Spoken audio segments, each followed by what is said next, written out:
now that I've pretty much dried the roof, you can be up here. Oh, or not.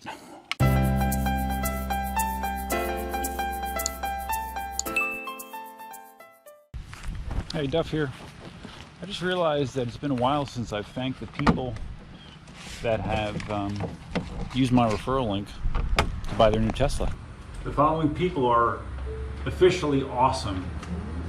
Marios, Chrisanne, Dan, Ben, Michael, Benjamin, John, Cameron, Matthew, Trevor, and Gareth. You are all awesome. And yes, I am summoning my car out of the garage for a reason. I need to wash it. It's dirty. Yes, I know. It's been a while since I've done a Tesla video. It's not because I don't love my Tesla anymore. I love it more than ever. Just been busy doing stuff. There's been a lot of PEV videos on the channel lately, which a lot of people still find interesting even if they don't own one. Just like PEV owners, a lot of them find the Tesla stuff interesting even though they don't own one. So it works out. But I did have a subject that I was thinking about, especially in the wake of the near-miss hurricane that we had a couple weeks ago, Hurricane Dorian. For a while there, it was looking like it was going to impact us in West Florida, southwestern Florida. Luckily, it did not. But it did give me a chance to think about how a Tesla fits into a hurricane situation. And like most things in life, I saw positives and negatives. I don't know if you can see this. I just bought this bucket like a couple months ago at AutoZone, and it already has a freaking crack in the bottom. Pisses me off. Man, low quality control. Made in China, I'm sure. So anyways, yeah, as Hurricane Dorian was approaching, I was thinking to myself, well, how is this going to work? When we had Hurricane Irma a couple years ago, we actually lost power for 10 days, I believe, 10 or 11 days. It was not fun. And of course, I did not have the Tesla back then either. So I thought to myself, well, how would a Tesla be in that situation? And I came up with some good things about the Tesla. One of the good things is I wouldn't have to be one of those people that stands in gas lines nonstop leading up to the potential arrival of a storm, because I would just be charging my car, would not need gas. So I could avoid them for that reason. Now, unfortunately, I would need them for another reason, and that would be if I had to fill up my 5-gallon gas cans for the generator. I have a hefty generator that I use that I can power a good portion of the house with in the event of a power outage. But I would not have to be putting gas in the Tesla, so that would be nice. So then the next thing logistically I would have to consider is, all right, well, let's say we are definitely getting a storm. What sort of prep should I be doing on the Tesla, other than keeping it in the garage, obviously, during a storm? As far as prep, I would, while we still had line power, utility power, I would be sure to charge it to 100%, which would give me approximately 240 miles of range, which is good for probably 4 trips back and forth into town. So that will get me by for a few days. But then the question comes, what do you do once those 4 days pass and you don't have power? Well, hopefully the superchargers down in Naples would have some power. You know, I live out in a kind of a rural area, so a lot of times we are late in the chain to get our power restored. So hopefully I would have access to a supercharger that could get me some more juice if I needed it. Of course, I need to make sure that I have enough to get to the supercharger in town. But if that did not work, I do still have the option of charging the car off of my generator. Like I said, my generator is a high output generator. It includes 240 support, that I have a direct connect to my circuit breaker box. I have a device on my, last year I had this installed on my electric meter. Right here is a direct connector for my generator. What that allows me to do is I can control the flow of power to the house using the breaker box. So that means I would be able to direct power to the outlet that's used to charge the car. Now, it would probably utilize a good portion of the capacity of the generator, but I would be able to get juice in the car, and it wouldn't be at that ridiculous rate that you do with a 110 connection of, like, 3 miles an hour. It would be pretty much normal charging rates, I believe. The caveat is I would have to make sure that I'm not doing much else in the house at the time, other than like running the fridge, I guess. Maybe a fan or two. So I think it would be okay. And all the water's running out of my bucket. So the reason of course I want to wash the car because it's dirty, but also I do have I have two actual reasons in addition that I am doing this.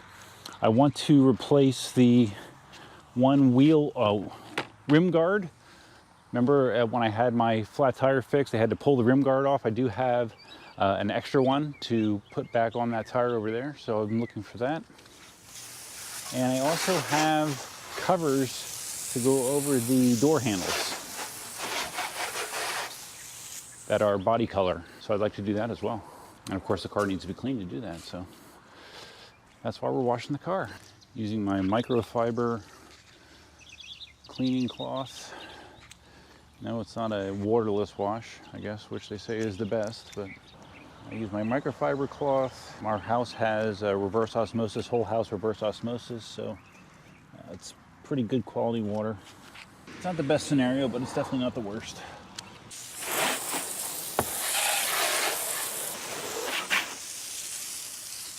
One neighbor was just outside. I always feel odd shooting video when I have neighbors around because they already think I'm strange, I'm sure, and that just reinforces that opinion.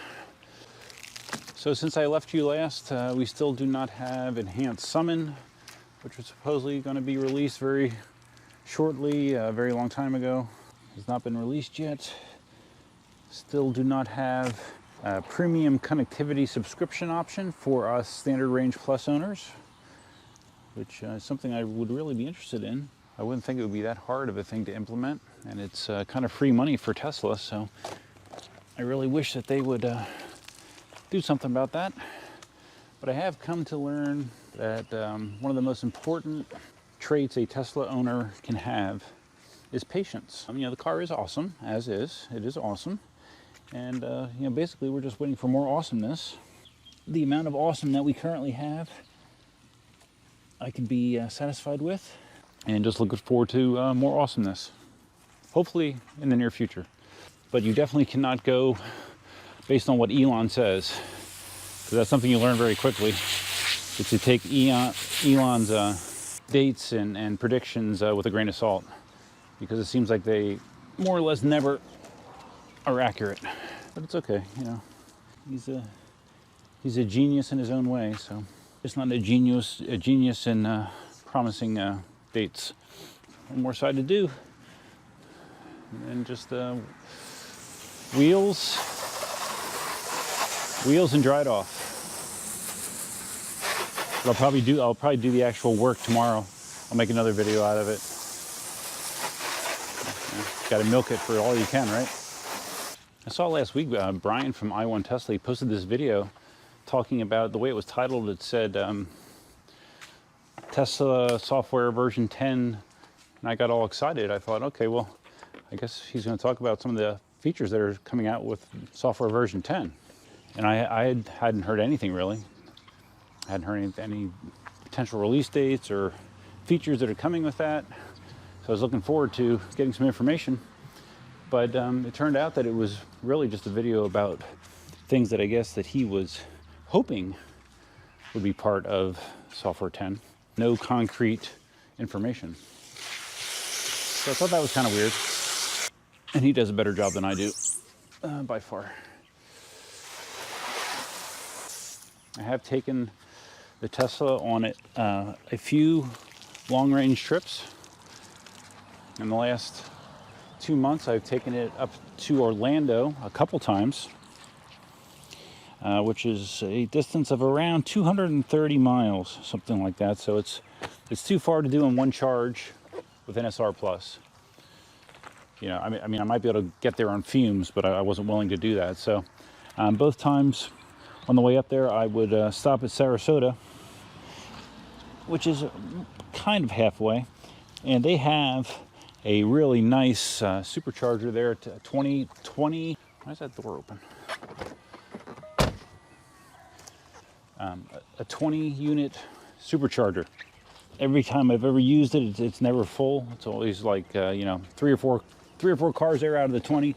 Nice fast charge rates. Usually when I start charging the battery, I'm getting like 450 miles per hour charge rate. And then of course, as you get closer to full, it slows down. Very high power supercharger. So I would charge there, and then I would have enough to get to Orlando. In the actual Orlando area, there's a couple superchargers. I found one that was in a Wawa parking lot. It was not, it wasn't that great. It was not high power, much slower charging than Sarasota, but it got me enough. I loaded it up to like maybe 80% when I was there. On the way back, stopped at Sarasota again, and I was good to go. And it really, at least so far, I found that supercharging really is not a big deal at all, especially when you're at a high power spot like I was at Sarasota, because I would go from like, you know, 30% or 40% to 80 or 90% in a half an hour. You know, there's a Whole Foods right there. I would just go grab myself a little bit to eat, sit down, eat it. By the time I was done, the car is basically ready to go. So it has not been a pain in the ass at all on long journeys, which is something obviously everybody always talks about with an electric car. That's one of the things that they're concerned about is range anxiety. But I have not found that to be an issue at all so far. So much so that I really would like to try to do a long road trip. Cindy and I have done a number of long Western road trips. Last time we did it in the 2007 Prius. But I have found supercharging to be convenient enough that I would really be interested in taking this on a road trip and seeing how it does. Seeing how troublesome or easy it is to do it. I know the car itself makes it easy because the car, when you put a destination in, the car will automatically route you through superchargers as necessary and figure that into your trip. So it really isn't hard to do at all to plan that out. So I think that'll be coming up in our future. Oh, one other thing I wanted to mention, I totally got off topic for the how a Tesla would be in a storm, in a hurricane situation. The other thing to consider, usually hurricanes bring lots and lots of rain. And with that can come flooding of low areas. Like again with Irma, certain areas around here had horrible flooding. And that is one situation that the Tesla would not be good in, is high water, standing water, because the car's just low as is, and the battery takes up the entire belly of the vehicle. So if you ride through high standing water, you are asking for major trouble. So the Tesla would definitely not be good in that situation. You need roads without high standing water if you want to drive your Tesla around. So that's something else to think about. But the good news is I have my 2016 Tacoma for those situations, which you may or may not be able to see in the picture there. So I think I'm covered. You may wonder how you hear me so clearly when I'm over here cleaning these wheels. And it's because I'm using my Rode Go wireless mic setup that I got not too long ago for my PEV videos. It's been very beneficial in that scenario. Gotten very clear audio, even with a lot of wind noise that you get while you're riding those devices. It's been really good. But I found it's really good in all situations. I've used it for recording videos in the house. Like when I was in the hobby room, I had a bunch of background noise from the 3D printers. But you could hear me just fine using this setup. So yeah, if you're looking for a great wireless mic for like an action camera, the Rode Wireless Go is highly recommended by me. It's expensive. It was like $200. So it's not cheap, but it does work, and it works well. Rode is one of the laptop names in microphones. All right, we're almost done. Okay, the washing is complete. Even though my bucket is leaking. I saw there's an update out. I don't believe I have it yet because I didn't see the option. There's an update out that allows you to change the type of wheels that you have on your car. Like if you bought the performance wheels like after the fact or something, you can change the icon for your car to reflect whatever wheels you have on it. Unfortunately, they have not added the option yet for people that have the Aero wheels and remove them, the Aero wheel delete, which a lot of people do. I'd say the majority of people probably pull those Aero hubcaps off, and exposing these alloys underneath. They don't have an option to show that, which is kind of weird, but something that they can add. That's the great thing about owning a Tesla is nothing is written in stone, because just a software update down the road can add features, fix problems. Using my absorber, my drying device of choice for the last 30 years, literally. I've used absorbers for, I bet, 30 years. Pretty much never wear out. Hold tremendous amounts of water. Don't scratch. They're great. And you can get it anywhere. I guess Walmart probably has them. Get it on Amazon. I'll put a link in the video. If you're interested in an absorber, you can get one on Amazon. But I'm a big fan, big fan. You can just basically just drag it across the surface. Now that I've pretty much dried the roof, you can be up here. Oh, or not. Jesus, a freaking moron. All right. Sean, you're a moron sometimes. All right, that looks better. Everything appears to still be working. Still recording, yes. All right, good. So as I was saying, absorbers. Get one. You'll love it. So I haven't really done any modifications to the car lately. I don't know, I just haven't had the itch. Haven't noticed any glaring things that are bothering me that make me feel like I need to get a mod. I did actually contact someone to get an idea of how much it would cost to get ceramic coating done on the paint. And the answer is not cheap.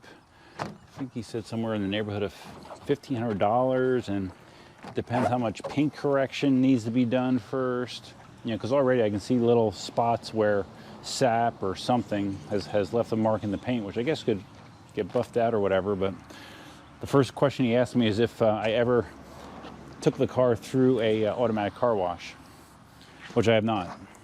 I have only hand washed it to this point, and that's probably the way it will continue. But I guess, you know, once you go through a automatic car wash, it's kind of game over, because depending on the wash, it can put all sorts of little micro swirls into your paint. So yeah, I was thinking about ceramic coating, but I don't know. It's a lot of money. A lot of money. And for those of you that aren't familiar with ceramic coating, it's like a super duper wax, basically. It supposedly kind of eliminates the need to wax the car. But he said you had to like take it to him like once a year, I guess, for a touch-up or something. So it's not 100% true. You do still have to kind of maintain it. So I don't know.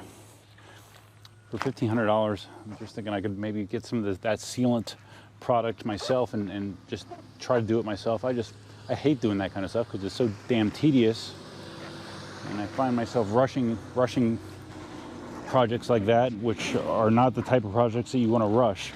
And you have to be very thorough, very slow and methodical when you're doing stuff like that on your car, and that definitely is not my forte. Hey, remember the Prius battery project I did that I showed you guys? Replacing 2 cells in that Prius battery for Katie. It's still working. It's been at least a month, maybe a month and a half. It's chugging along, working great. So it'll be interesting to see how long that continues, how long it will run without throwing another red triangle of death error. Hopefully a while, because it's a pain to do. But it sure saved me a lot of money over my other options. Has anyone else noticed, it seems with the latest revision of the software that it's requiring me to touch the steering wheel less when it's in autopilot. It seems like it's giving you a greater period of time before it prompts you to touch the wheel. I don't know if anyone else has noticed that, but I haven't timed it, but seat of the pants, it definitely seems like it's waiting longer before it tells me that I have to touch the wheel. And they're just curious if that was a unique thing to me or if other people have seen that as well. Okay, one last side. One last side, and then it's going back in the garage. I feel kind of fortunate because there's a lot of gray clouds very close to me. It looks like it could rain any second, which we don't want because that means I have to dry it again. The heck is that? It's weird. You just see these random blemishes on the paint. I'm just not sure what it's from. See, unfortunately, with my work, the way that I'm doing things right now, 2 days a week normally the car is sitting out in the government parking lot, which is not ideal. And the reason is because I go to the local gym those days, and then the other 3 days I get to park in the county parking garage, which keeps it out of the sun and out of the elements, because those days I go to the on-premise county fitness center. The reason I go off-premise those 2 days is because this county fitness center is kind of limited in what equipment it has. It has no doesn't even have a Smith machine, not to mention bench press or squat rack or anything like that. So that's why I go to Planet Fitness 2 days a week, just so I can do that kind of stuff. It would be ideal. I've been bugging them. I've been saying, hey, getting a Smith machine wouldn't cost that much money. But unfortunately, it seems like the fitness center was I know it was laid out by the lady that's in charge of our wellness program, and it seemed like their focus was more like aerobic classes and cardio machines, and there's way too much of that and not enough manly stuff, So, but who knows? Maybe we can talk them into doing something down the road. Okay, car's looking good, right? Good enough. It's not perfect, obviously, but looks pretty good. Should be clean enough for me to do my work tomorrow on it, if I get time to do it. I spent almost all morning this morning cleaning the chicken coop. I took out, if you ever see my chicken coop videos, you know how much stuff I have in there. A bunch of technology. I have a security DVR in there. I have Wemo smart switches. I have that's connected to a Wi-Fi router. All kinds of shit in there. So I pulled it all out, everything out of it, because it was gross. It was just the coop was gross. And then I took a hose in there and I just hosed everything, hosed down the walls, hosed down the ceiling, scrubbed certain areas, just hosed down the shelves where all that stuff sits, because it just had, a quarter inch of just black, disgusting, very unhealthy gunk on it. I just hosed it all off, cleaned it out, dried it out, and put it back together. And that took pretty much all morning. And it's something that should be done much more routinely than it is. And it probably would have Cindy wasn't around. She was out doing stuff this morning, so it would have been faster if she was helping me, but she was not around, so it took longer than it should. So let's see, should we try to pull in, try to summon it in? Usually if I don't have the other car here, it's not gonna summon like it should. It's gonna try to split, it's gonna take up more of the garage, and when the other car is here, it needs to really kind of stay snugged over to the left-hand side. So I think I'm just gonna have to drive it in the old-fashioned way. I don't know, what should I title this video? Duff washes his Tesla? I don't know. Duff thanks his subscribers for using his referral link. Tesla in a hurricane? I don't know. Because it really is mostly just Duff washing his car. Oh, some other big news since we last did a Tesla video. The 2016 Tacoma you see down there is officially paid off, which is a good thing because I was carrying a car payment on the Tesla and the Tacoma at the same time. And that was not financially fun. So the Tacoma is now officially paid off. I only have one car payment, which means I can work on paying off the Tesla sooner. No, you can't see me, but I'm just putting the hose on the hose holder. Oh, this is something else that some people might find cool. For the last few weeks, and this has been going off and on for a few months, but the other night we had a black bear, and we've had black bear visits a lot recently, but we had this black bear sitting right on our front door landing. He was sitting right there, and I'll put a picture of it here, captured off of our Ring video doorbell. But he was on his hind legs sitting right here, and then he moved over here, and he's eating these seeds or berries, whatever we're going to call them. He was stripping these off and eating them. I did not know the bears did that, but yeah, he's been a regular visitor. Usually we've seen him late at night on the Ring, you know, like midnight or so, but this is like 9:30 we saw him. So it was kind of crazy. Okay, let's pull this bad boy in.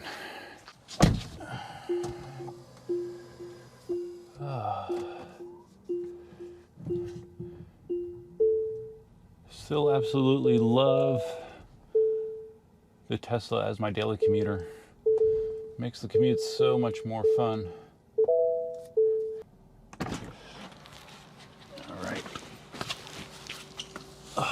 Okay.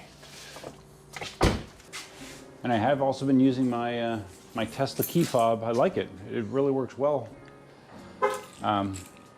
It's nice because it's in the shape of a car.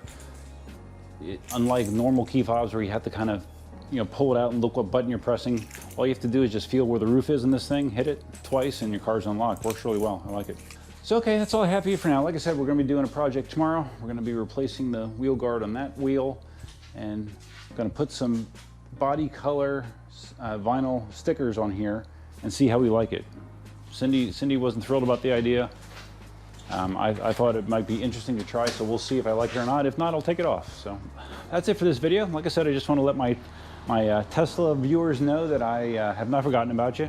Still love the Tesla. Still going to be lots of Tesla content to come. I'm just about ready to cross 7,000 subscribers on my channel, so thank you very much for that. I appreciate it. Feel free to leave your comments, suggestions, ideas, and thoughts below. Let me know what you think about your Tesla, or if you're considering getting a Tesla. And if you are considering getting a Tesla, consider using my referral link, which is in the description of the video. I would greatly appreciate it. If this is your first time visiting the channel, please consider subscribing. If you're going to subscribe, hit that notify bell to let you know of all future uploads. And if you enjoyed the video, of course, take a second to give it a big thumbs up. That's all I have for you for now. Till next time, Duffman out. Let's plug her in.